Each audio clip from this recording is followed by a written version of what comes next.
By this time, the V-Force had been operating for 6 years, and in that time had become an extremely efficient organization. Crews were constantly tested in training exercises. Twice a year, the code Mickey Finn would be issued, and the whole of the V-Force would disperse and stand by at 15-minute readiness. In the event of early warning radar detecting a Russian nuclear strike, V-bombers on bases from the north of Scotland to Cornwall would take off in quick succession.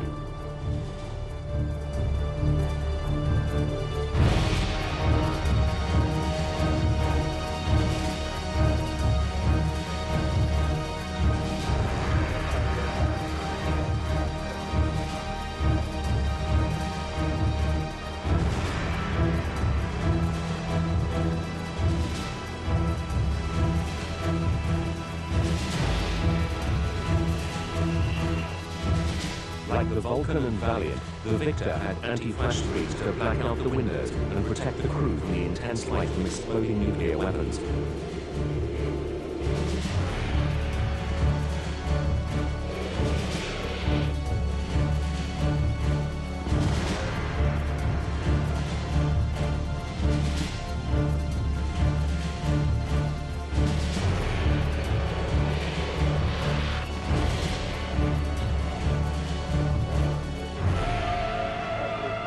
Climbing to a cruising altitude of 56,000 feet, the bombers would fly carefully pre-planned routes, contrived to evade Soviet defenses for the longest possible time. To further increase their chances of survival, electronic countermeasures equipment was installed.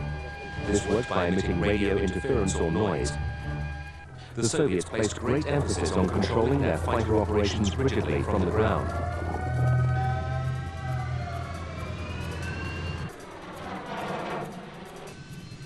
Pilots were instructed where to go, when to change height, and when to fire. So blacking out the ground radar stations was an effective defensive tactic. The ECM system would be turned on at predetermined points so that no signals were emitted, pre-warning Soviet listening posts. Once the jammers were turned on, V-bombers would try to sneak through the confusion. Each Soviet early warning radar area was subdivided into fighter control sectors. Each controller would attempt to position fighters at least 5 miles behind the bomber in order for the pilot to make visual contact. The Soviets at this time used 4 VHF channels to communicate with fighter aircraft. V-bombers were equipped with a jammer codenamed Green Palm, which emitted a high-pitched screech on those frequencies. In spite of these defenses, some fighters would inevitably get through.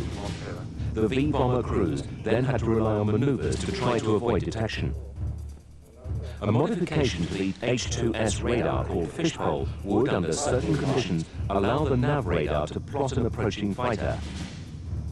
Bundles of tiny strips of foil or window would be released to try to confuse the Soviet radar-guided air-to-air missiles. The fighter, projecting a radar-directing beam, had to fly virtually level with the target before it could launch missiles. Those V-bombers that survived would pass from fighter sectors into missile control zones. V-bomber crews were briefed on the location of most surface-to-air missile sites. Radar detection equipment on board the aircraft would indicate when SAM radars were scanning in their direction. By 1962, there would have been too many SAM sites to skirt around them all, so the air electronics officer would try to jam the missile radar and feed it false window targets, while the pilot conducted evasive maneuvers. The main Soviet SAM missile, known as SA-2, needed 60 seconds of unjammed data to lock onto a target. Any 15-second period of effective jamming within that minute probably would have been enough to avoid destruction. The V-bombers that successfully penetrated these defenses would by now have split up to fly towards their respective targets.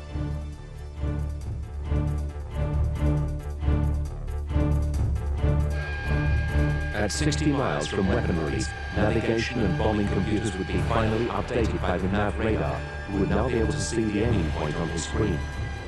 The coordinates would then be set, allowing the aircraft to automatically home to the correct release point. Once the target's position was entered into the computer, it would pass steering information directly into the autopilot.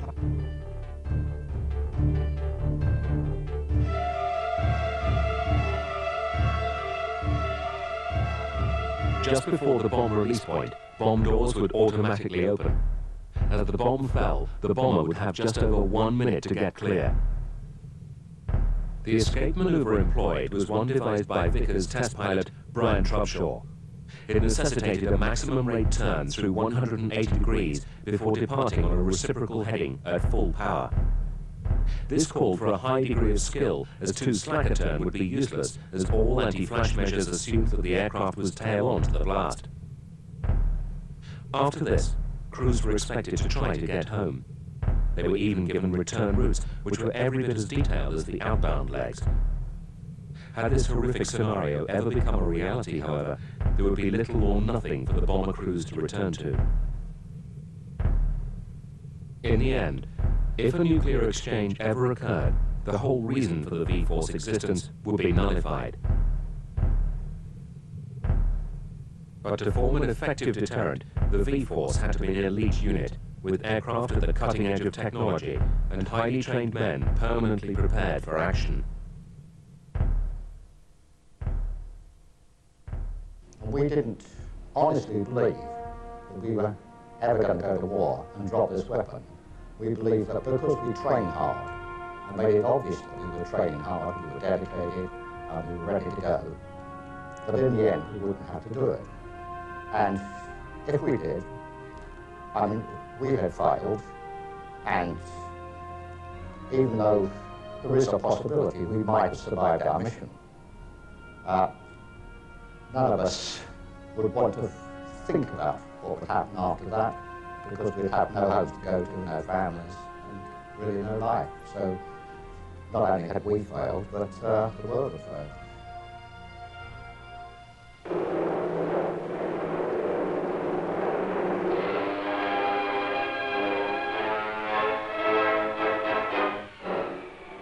To test the potency of the V-Force, bombers entered competitions and exercises. Operation Sky Shield was an exercise designed to test the American newly commissioned early warning radar and air defense system named NORAD. V-bombers equipped with the latest jamming systems were detailed for the task. Flying at 56,000 feet above SAC B-52s and B-47s, simulating an attack at medium level, the V-Force aircraft penetrated unscathed.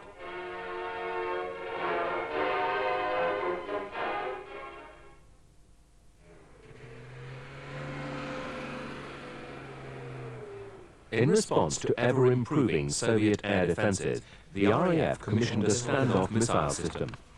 This would allow V-bombers to release their nuclear weapons some distance away from the target, and so reduce the likelihood of the bomber being shot down en route.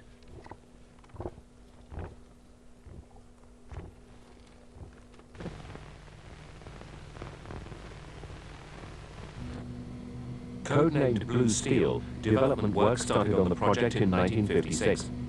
The contract was awarded to Avro's Weapons Research Division. The missile was to have a tail-first configuration and a 60-degree delta wing, which was selected for its stability at subsonic and supersonic speeds. It was to have an all-moving foreplane about half the size of the main wing and 2 additional fins. Finalizing the rest of the aerodynamic design occupied much of the next 2 years, involving an extensive wind tunnel program. Meanwhile, the guidance control system was being perfected. This consisted of 3 parts: an inertial navigator, a flight rules computer, and an autopilot. The inertial navigation system decided upon in 1954 showed considerable forward thinking. It was the only method of guiding the missile precisely without help from the ground and without sending out radar emissions. The general principle was that the inertial navigator computed the present position of the missile, the flight rules computer determined its flight plan, and the autopilot signaled the necessary control movements to obtain the required flight path. The navigation system also contained a homing computer which analyzed information about the missile's present position and velocity. Airborne trials in Australia proved the system's accuracy, with missiles regularly landing within 100 meters of the aiming point. Blue Steel was to be powered by a Bristol Siddeley Stentor rocket engine, which would send the missile up to 70,000 feet at a speed of Mach 2.5.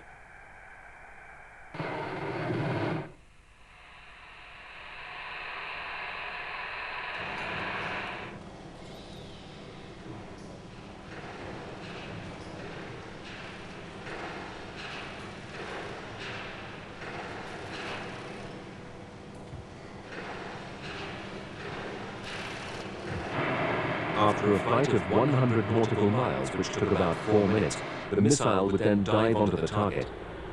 One of the biggest problems that had to be surmounted was marrying blue steel to the aircraft that were to carry it operationally, the Vulcan B-2 and the Victor B-2. The missile had to be compatible with both of them. The aircraft themselves were a quite different design, and both required complex modifications. The interface between missile and aircraft included warm air and refrigeration supplies and hydraulic power. Electrical monitoring and data transfer was carried out by 3 connectors, each with 157 contacts. Every connection had to separate cleanly on missile release. One of the problems of compatibility with the Victor was due to the limited ground clearance of the bomb bay. Blue steel missiles designed to equip Victors had a special modification in the form of a folding lower fin. The Vulcan, with its bomb bay 6 feet above the ground, had the opposite problem. Different designs of low loader were prepared to suit each aircraft type. The blue steel missile was a liquid-fueled missile, and the 2 ingredients of the mixture were kerosene and high-test peroxide. Now, high-test peroxide is a very, very dangerous substance to handle. A small spot onto the skin and it burns straight through to the bone. And any mixture of this pure high-test peroxide with any contaminant, and it could cause a fire or an explosion. If we landed away from our home base, we had to monitor every hour the temperature of this particular, the high-test peroxide particularly, and if this started to rise because it got a small amount of contamination in it, then we had a very short time to unload this into a ditch or a prepared area, which we would only land at bases with a fuel missile where they had a prepared area. But it took literally millions of gallons of water to be mixed with this, to disperse it, to stop it being dangerous as you unloaded it. And you had to be dressed head to foot in protective PVC clothing, and it was not a procedure that we liked at all.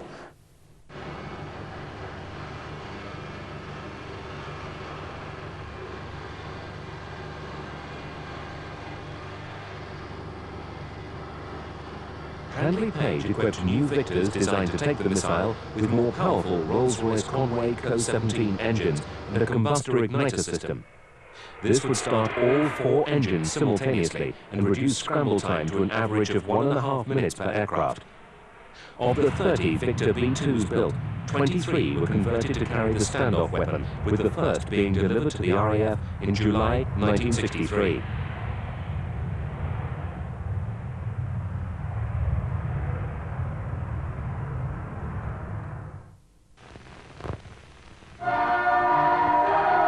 In 1947, Handley Page's tender submission was accepted. The design of the HP-80 prototype had been virtually finalized in the Cricklewood drawing office. A number of changes were made to the design during that year, including moving the tailplane to the top of the fin. The T-tail configuration was every bit as novel as the crescent-shaped wing, so both theories would require extensive testing. The Ministry of Supply authorized the building of a 1/3 scale manned research aircraft to test HP-80's aerodynamic characteristics. Designated HP-88, the aircraft flew for the first time on the 21st of June, 1951. Meanwhile, the first full-size prototype was at an advanced stage of construction. Handley Page had entertained hopes that the first prototype would be flown in time to be displayed publicly at Farnborough in September 1952. During the preparation for the maiden flight, however, a number of technical setbacks beset the Victor project. To complicate matters still further, the Ministry of Supply deemed the company's airfield at Radlett to be too small to allow an adequate safety margin. This meant the prototype had to be dismantled and transported by road to Boscombe Down. This operation was conducted in the utmost secrecy. Handley Page went to extraordinary lengths to ensure the bomber was shielded from view. A framework was built on the transporter, which was then covered with a white tarpaulin. The idea was to make it look like the hull of a boat.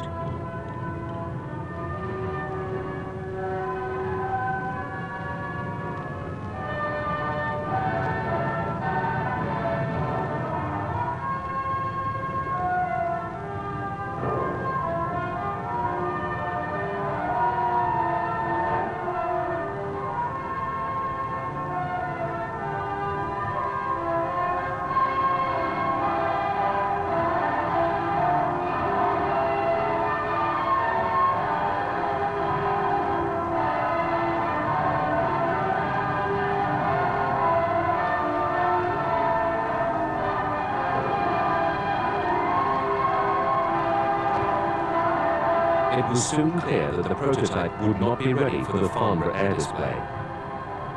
In fact, it was not until the Christmas Eve of 1952 that HP-80 made its maiden flight.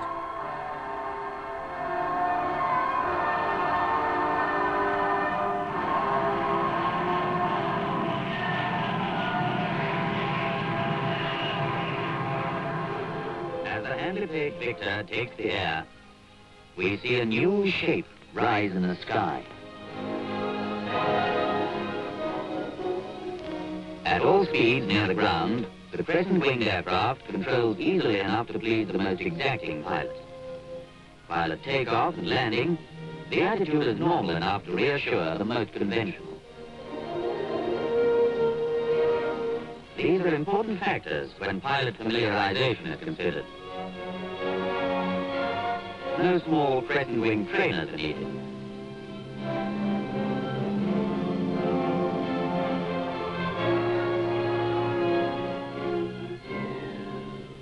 Notice the dive brakes, which on the Victor control the glide path without any change of trim.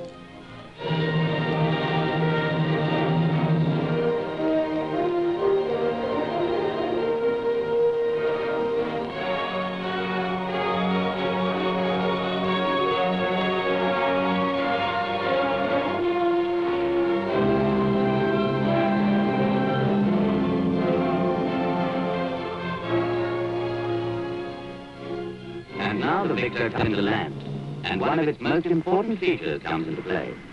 With hands off the controls, the pilot brings it in on the approach. It flattens out and lands without the pilot touching the controls. An amazing and almost unbelievable characteristic of this crescent-winged aircraft. In most aircraft, just before touchdown, the ground cancels out the downwash effect of the tailplane. The pilot has to make compensating control movements to counteract this. The Victor's high-set tailplane, however, eliminated this effect almost entirely.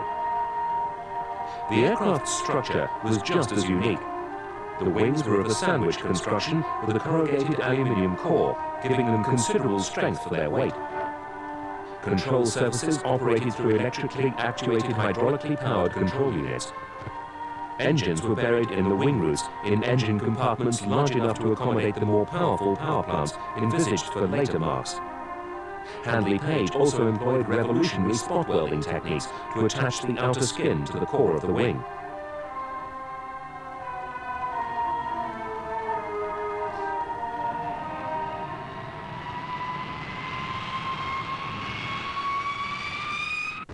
As for the Valiant and the Vulcan, the Victor was to have a crew of 5, but unlike the layout of the other two V bombers, the rear crew and pilots were not on markedly different levels. The crescent-shaped wing joined the fuselage well forward, allowing the weapons bay to be completely unobstructed. This took up most of the fuselage and was almost twice the size of that of the Vulcan. As an alternative to the projected 10,000-pound nuclear store, it could carry 35 1,000-pound bombs as opposed to the Vulcan's 21.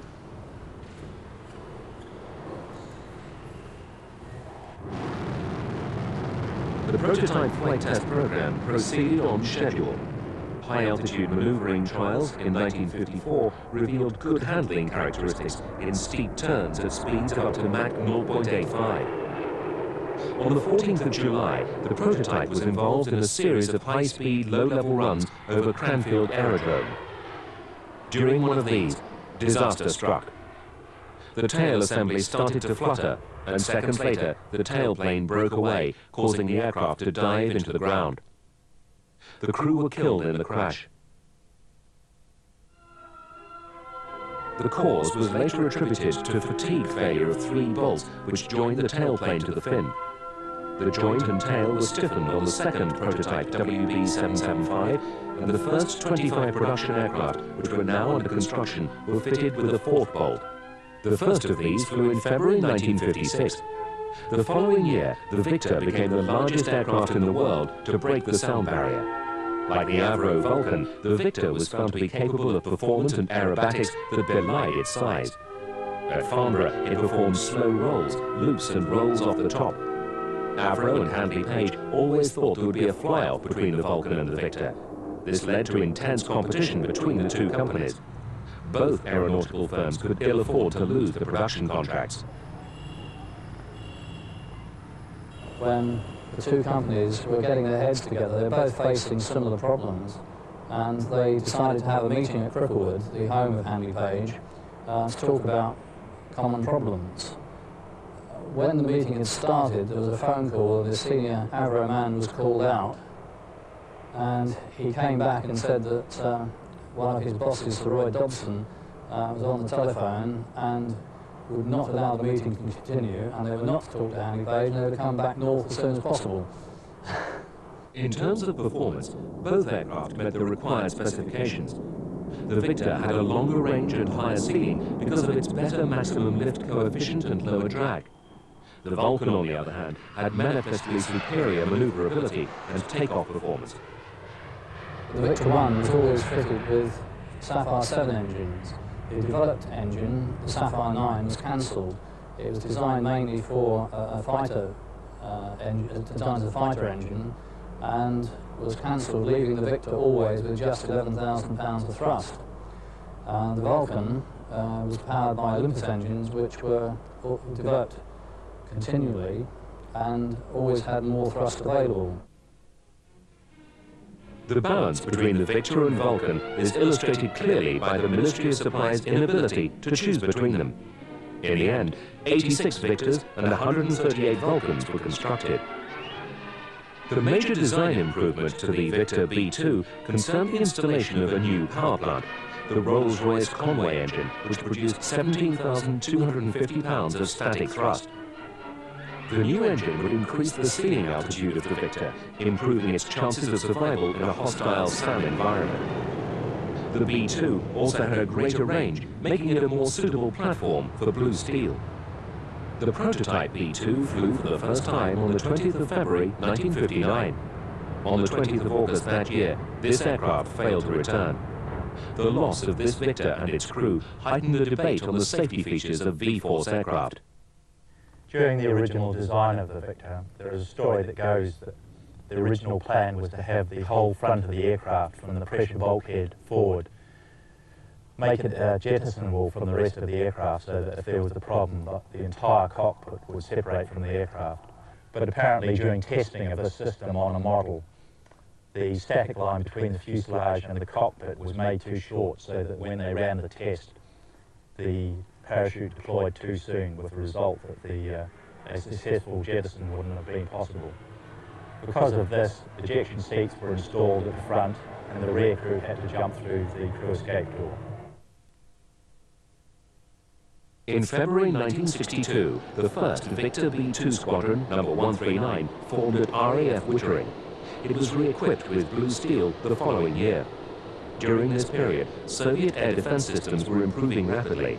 By 1963, British strategists no longer believed that high altitude would offer any protection to a V-bomber. The Soviet missiles were arranged to provide overlapping cover at height. At low level, however, there were large gaps in the radar screen. Tests with Blue Steel proved that the missile was just as effective released at low level as it was from high altitude. That year, the decision was made. Victors and Vulcans, repainted in green and grey camouflage, began low-level training. The strike force then had one purpose, that was deterrence, to make it known that we'd go to war if that was required. And to that end, we trained in our particular role with the Blue Steel missile. That was to fly low level, 250 feet, to get under the enemy radar and to fly across terrain that was as rough and as near to what we could expect to get when we approached the target. Therefore, a lot of our training, of course, was done in Canada, across the northern part of Canada, out of Goose Bay, Labrador, and across the snowy wastes. For the aging Vickers Valiant, however, the stresses imposed by low-level flying were to prove too much. During 1964, fatigue fractures were found in the rear spar of one aircraft. Inspections on the rest of the fleet revealed similar problems. the 6 Valiant squadrons still serving with the RAF were withdrawn at the end of that year.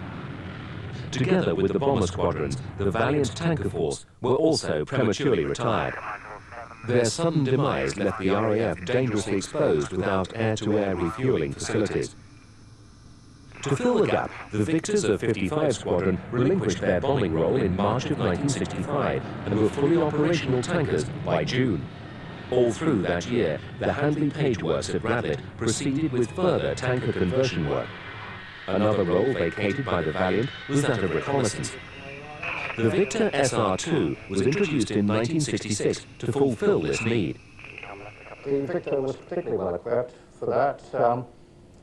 If I can give you an example, to do a shipping count in the Mediterranean, that's not identifying ships, that's on radar, locating every ship that's out in the Mediterranean.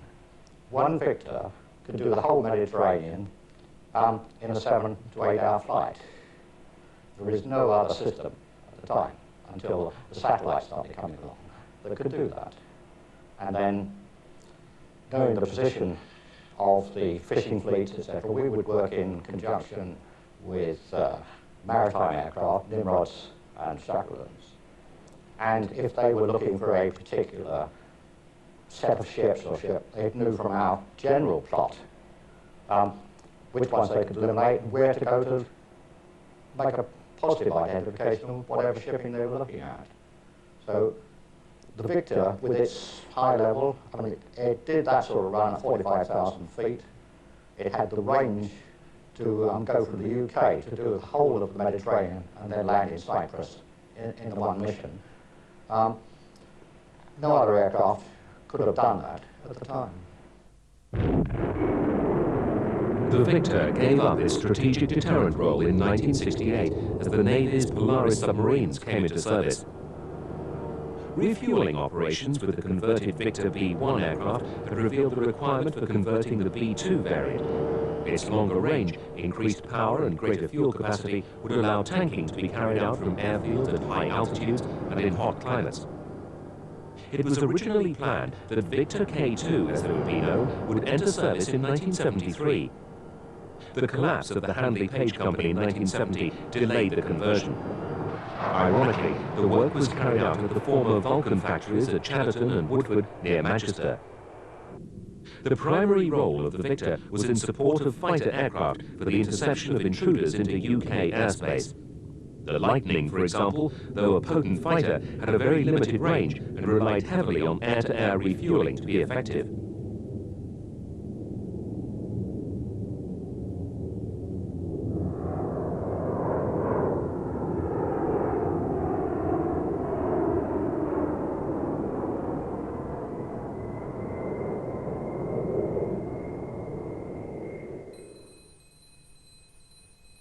In April 1982, Argentina invaded the Falkland Islands.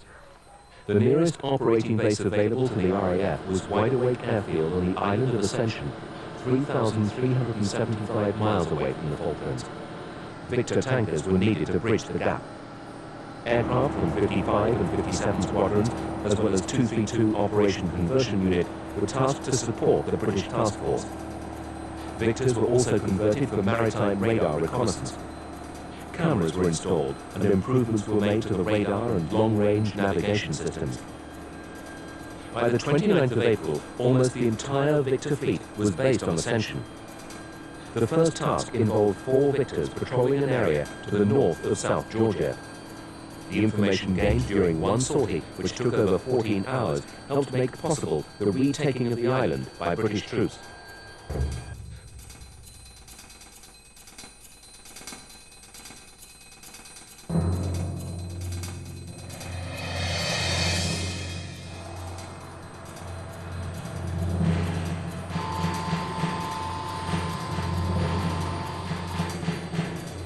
On the 1st of May 1982, the RAF mounted the longest bombing raid in history. The mission, to bomb Port Stanley Airfield 8 hours flying time away, was logistically extremely problematic. It would involve a Vulcan bomber and 11 supporting Victor tankers. All refueling rendezvous would have to take place at night, and 18 would be needed to refuel the Vulcan and the Victor tankers themselves.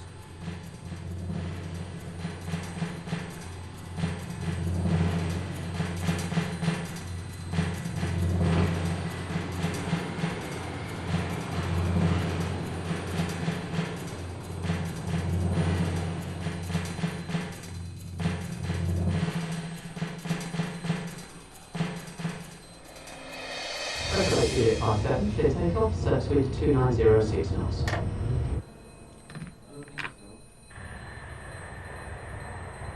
There were 5 Black Buck missions in total, with £500,000 of fuel being transferred in each.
Find that during an approach at night in heavy rain, this is the single panel that we've got available to us to actually see the runway on the approach, because the rest of the panels will be covered in rain. And this means that visibility can be fairly limited on such an approach. Beyond that, during the daytime, as you can see here, all these window arches tend to get in the way of our visibility looking out of the front window. And if you actually want to try and spot traffic, you have to move your head around to be able to look beyond the various arches which get in your line of sight. The reason for this design is mainly because the Victor was originally designed as a high altitude bomber, and it was believed that the nuclear flash would be a major problem, so that these panels up here were originally fully enclosed, and it was only later that they elected to put glass into this top panel, and they then added these blind system, which is actually zipped down prior to delivering the nuclear attack. On the Victor, we have a control column, unlike on the Vulcan, where there's a flight stick. The stick tends to imply more fighter-like handling qualities, whereas the column on the Victor implies more truck-like handling, which, if you talk to any of both the Victor and Vulcan pilots, those who have flown both aircraft, will tend to agree with that. On the yoke, we have the intercom switch, and on the other side of that position, the push-to-talk for the radio. On the top, an autopilot cutout, and then moving around to the other side, the pitch trim switch. Around the back of the stick, there's an instinctive cutout for the autopilot master switches. And then when the aircraft was a bomber, this position here would have had the commit button for the bombing system. Okay, down on this corner of the flight instrument panel, we've got the Mach meter, which, as you can see, only starts to indicate at about 0.6 Mach, and beyond that it travels up to a normal operating limit of 0.9 on the Victor, though for operational reasons we can go up to 0.95 Mach. And when this aircraft was first going through development as a bomber, and it was a lot cleaner than it is now, one of these aircraft, in fact several aircraft, were taken through the speed of sound. The main flying instruments when in cloud for the Victor are the artificial horizon here and the beam compass. This will give us pitch roll and indications, and the attitude direction pointer here will give us a left-right steering command, either when we're flying on an ILS, the instrument landing system, or when used in conjunction with the beam compass, it will give us a heading to steer towards. So if we're presently heading 215, if we wanted to maintain that heading, we've got that there, but if we wanted to come right onto 214, it gives us the steer right indication. This is actually very good for making an instrument landing system approach. Essentially an artificial horizon and compass, which is both elements of the military flight system, which is also used in the Vulcan. The engines are started by compressed air using the equivalent of a turbocharger at the base of the engine. This turbine is spun up and through the gearbox it winds up the inner spool of the engine. This then draws air through the outer spool, and once a certain RPM is achieved, we open the high pressure fuel cocks to introduce fuel to the engine. The spark is already going as part of this start cycle, and then the flames ignite in the combustion chamber and the engines accelerate up to a self-sustaining speed of about 38% and then wind up to the idle speed of about 46 to 49% RPM.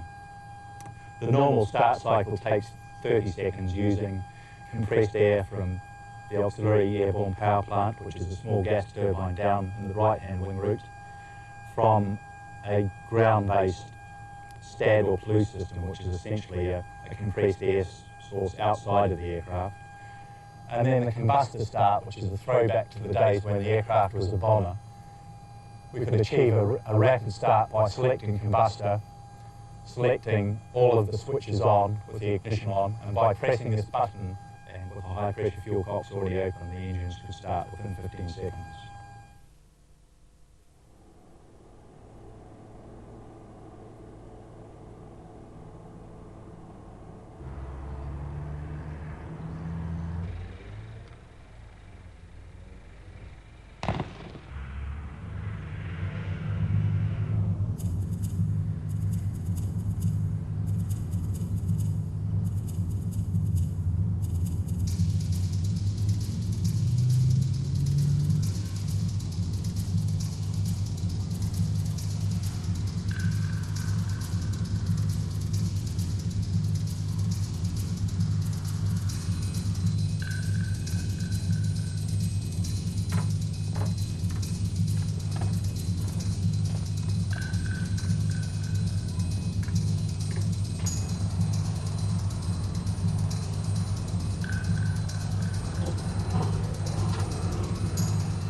August 1990, victors from 55 Squadron, the last to fly the former V bomber, were tasked with the deployment of forces to the Gulf.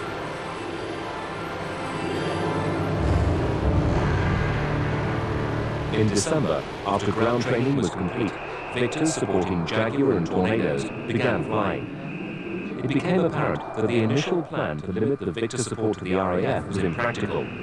Eventually, Victors refueled all types of aircraft from the UK, US Navy and Air Force, as well as Canada and France.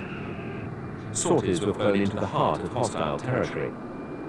To ensure that all contingencies were met and that fuel was available for aircraft returning from missions, all Victors carried maximum fuel loads. 290 sorties were flown over the 42-day war, an average of 33 missions per crew.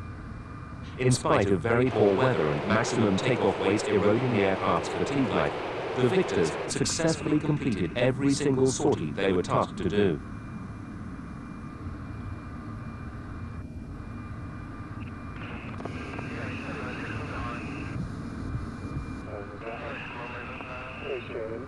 The 55 Squadron continued to operate from Akrotiri until February 1992, when this role was taken over by 101 Squadron VC-10s.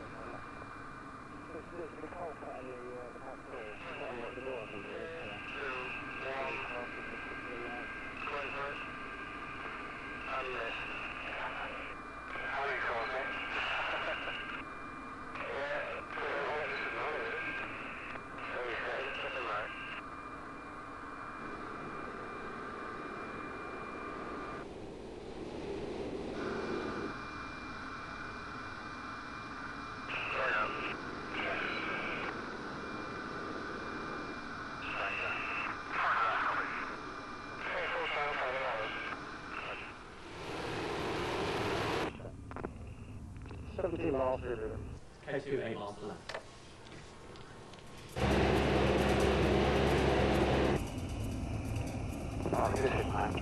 The last Victor returned from the Gulf in September 1993 in preparation for the squadron's official disbandment. 55 Squadron holds the record for flying a single aircraft type for the longest period, from the Victor B-1 in September 1960 to the Victor K-2 in October 1993.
40 years after the prototype took to the air, the fatigue life on the 7 remaining Victors has finally expired. This type's demise marks the end of a generation of British aircraft that set new standards in design, aerodynamics, and manufacture. Sadly, the Victor's decommissioning also represents the end of any flying reminder of the V-Force.